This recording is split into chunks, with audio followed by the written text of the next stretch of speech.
Bismillahirrahmanirrahim. Kami dari kelompok 10. Di sini kami akan membahas tentang proses kodifikasi hadis pada masa Umar bin Abdul Aziz. Tapi sebelum itu kami akan memperkenalkan diri. Nama saya Miftah. Dan nama saya Mas Paudiansyah.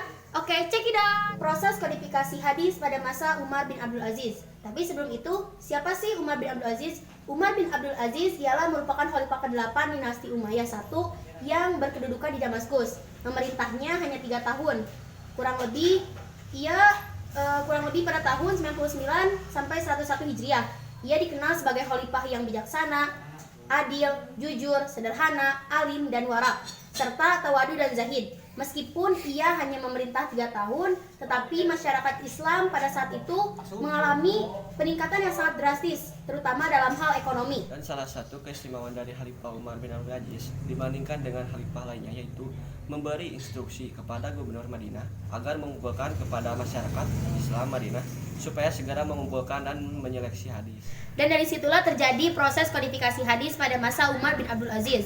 Kodifikasi sendiri adalah penetapan undang-undang secara tertulis, pembukuan hukum-hukum. Jadi, kodifikasi hadis adalah pendewanan hadis atau pembukuan hadis. Proses pembukuan hadis sebenarnya terlambat dikarenakan beberapa faktor yaitu: yang pertama, kebanyakan para sahabat tidak dapat menulis. Yang kedua, kekuatan hafalan dan kecerdasan mereka sudah dapat diandalkan sehingga mereka tidak menulis. Dan yang ketiga, semula adanya larangan dari Nabi SAW untuk menulis hadis seperti terdapat dalam Sahih Muslim. Hal itu karena dikhawatirkan sejumlah hadis bercampur dengan Al-Quran sehingga Al-Quran tidak murni lagi. Sebetulnya, kodifikasi hadis telah dilakukan sejak zaman para sahabat. Namun hanya beberapa orang saja yang mereka menuliskan dan menyampaikan hadis dari apa yang mereka tulis. Disebutkan dalam Sahih Al-Bukhari di kitab Al-Ilmu bahwa yang biasa menulis ialah Abdullah bin Amr.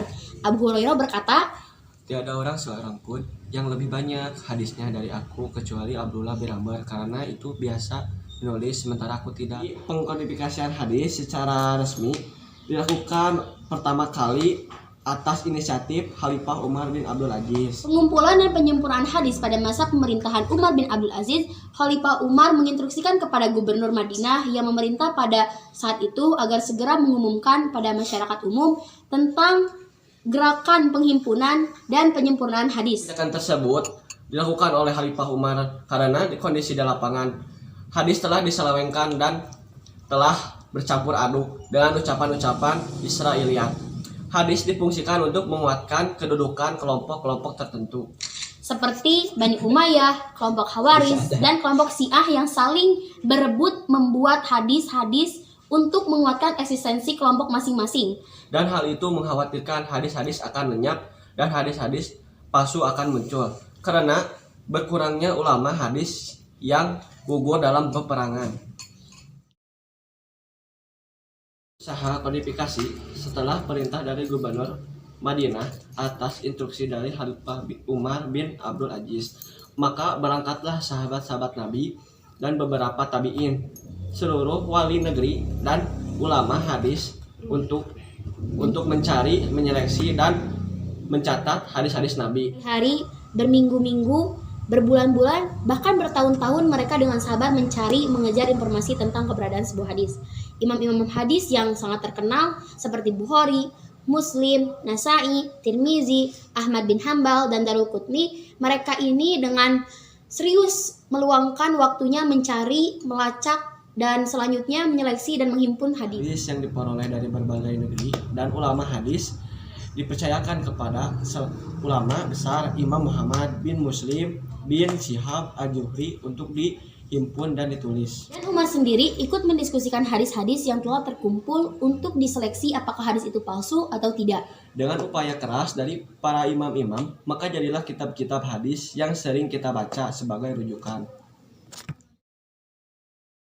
Di pengkodifikasian hadis secara resmi dilakukan pertama kali atas inisiatif Khalifah Umar bin Abdul Aziz. Jasanya yang penting di bidang agama dan pengetahuan yang buahnya dapat diwarisi umat Islam sampai sekarang adalah inisiatifnya untuk mengadakan kodifikasi hadis yang sebelumnya belum ada. Keberhasilan kodifikasi hadis masa Khalifah ke-8 Bani Umayyah I, Umar bin Abdul Aziz, tidak lepas dari para ulama-ulama hadis yang secara sabar, istiqomah, dan sungguh-sungguh melacak hadis dari berbagai rawi dan tempat di mana hadis itu berada. Dari proses kodifikasi Umar bin Abdul Aziz, kita bisa mengambil ibrohnya, yaitu untuk diri kita sendiri, yaitu sikap tegas, sabar, istiqomah, dan disiplin agar hidup kita lebih tertata dan untuk kedepannya. Mungkin cukup sekian dari kelompok kami. Ditutup dengan doa, Rabbana atina fid dunya hasanah wa fil akhirati hasanah wa qina azabannar. Wassalamualaikum warahmatullahi wabarakatuh.